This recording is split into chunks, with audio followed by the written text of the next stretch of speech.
thumbnail for this, I remembered why I don't like doing standing up videos, and that's because how are you supposed to do the thumbnail? What do I do?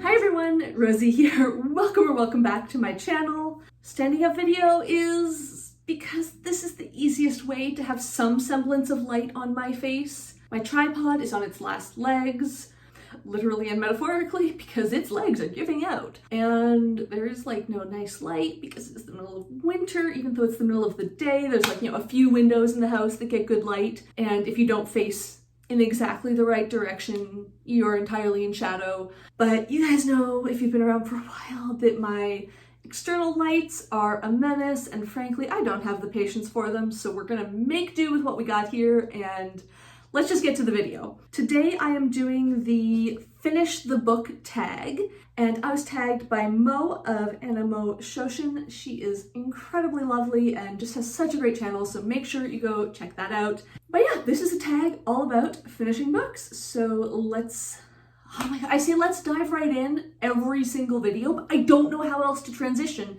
into like, here is the body of the video. Question 1, do you keep a list of books that you have read?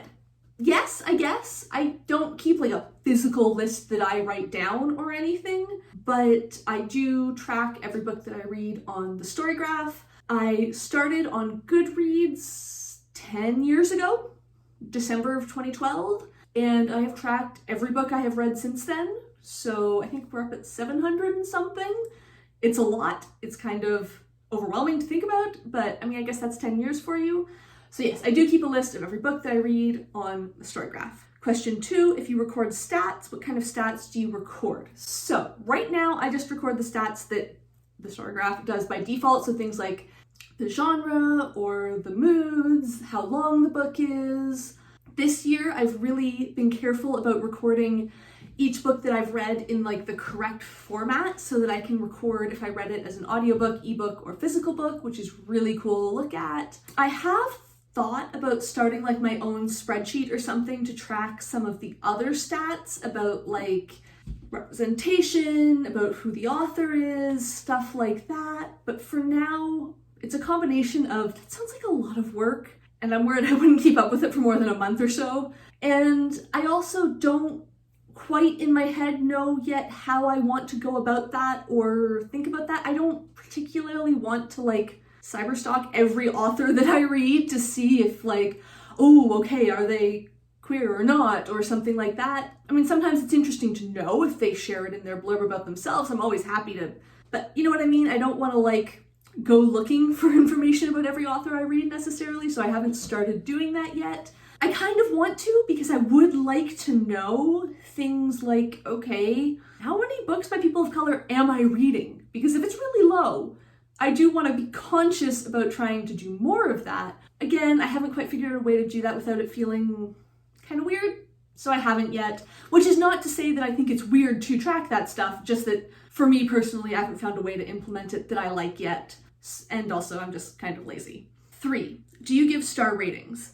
If so, what do you score books out of, and how do you come up about this score? Yes and no. Like, I do give star ratings. They're not very useful star ratings though. I did the ratings and review tag quite a while ago now.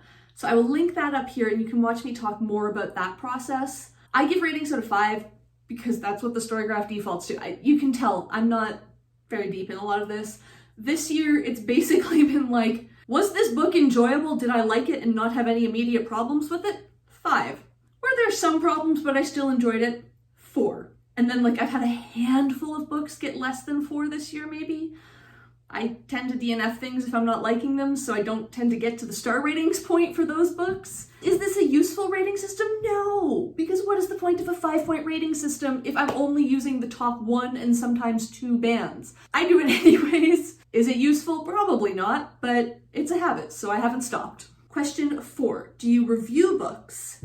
Yes, I do wrap-ups every month, or try to. Obviously, I haven't been making loads of videos lately, so I haven't been doing monthly wrap-ups, but I have now wrapped up all of the books that I have read this year up until the beginning of December. So you can check out my reading wrap-ups playlist up here. I don't tend to do single book reviews that often usually because I don't have that much to say about any one book to like fill an entire video. I find it especially hard because I try and keep my reviews non-spoilery so that they're useful to people who haven't read the book. I do write reviews for any arcs that I read from NetGalley so that I can put them there, and I usually put them on the Storygraph as well because I figure if it's a new book coming out, I want to put some reviews there so people can see it and see what it's like and all of that, and hopefully discover it a bit more. Question 5. Where do you put your finished books? If they're physical and I like them enough to keep them, they go on the bookshelf here in my office. If they're ebooks, they just, stay on my e-reader or my computer. And all of my audiobooks I listen to are from Scribd, so I don't have to put those anywhere. For the physical books that I don't like enough to keep, I tend to make a little pile of them on one of the bottom shelves in my bookshelf, and then when I remember, take them to one of the little free libraries in my neighborhood. I haven't yet read a book that was so awful that I didn't want to take it to a little free library, so that's sort of my physical books that weren't for me, but hopefully someone else will enjoy them. Way of getting them out of the house and not having them overwhelm me. Question 6. How do you pick your next book? I usually already have another book on the go. I'm a many book reader, as those of you who've been around for a while know. So I don't finish one book and then immediately need to start something else. I can always just keep reading the many other books that I'm already reading. But in general, I pick something from my TBR that I have set for the month. I usually have something in mind already that I'm excited to start. I usually have something that I'm looking forward to. I haven't been setting as many TBRs in the last few months because I haven't been reading as much and, I just haven't been in that sort of mindset. I don't know what I'm going to do TBR-wise in January. I haven't decided that yet either. So we'll see how that goes. In the last little while, I've been doing a lot more mood reading and just like, okay, what sounds good right now? What do I feel like reading? And sometimes that comes right away, and sometimes that takes a little while. Sometimes if I'm really stumped about what I want to read, I'll just open up my own TBR on the Storygraph. That's the best way I find to think about like what I want to read next, is just to scroll through that, because that's got all of my books that I own, and I usually try and start there. I try and start by thinking, okay, what do I have that I want to read before going out and buying something new? Question 7. Do you have any other rituals for when you have finished a book? I don't think so. I mark it as read. I have a little note on my phone where I keep my TBR for the month. So I usually go and put a check mark, like a little check mark emoji next to the book in there to track that I have read it. But yeah, no real fun rituals or anything like that. I just finish, enjoy, maybe write my little review then if I'm being good, maybe put it off for later if I'm being lazy, and on to the next book.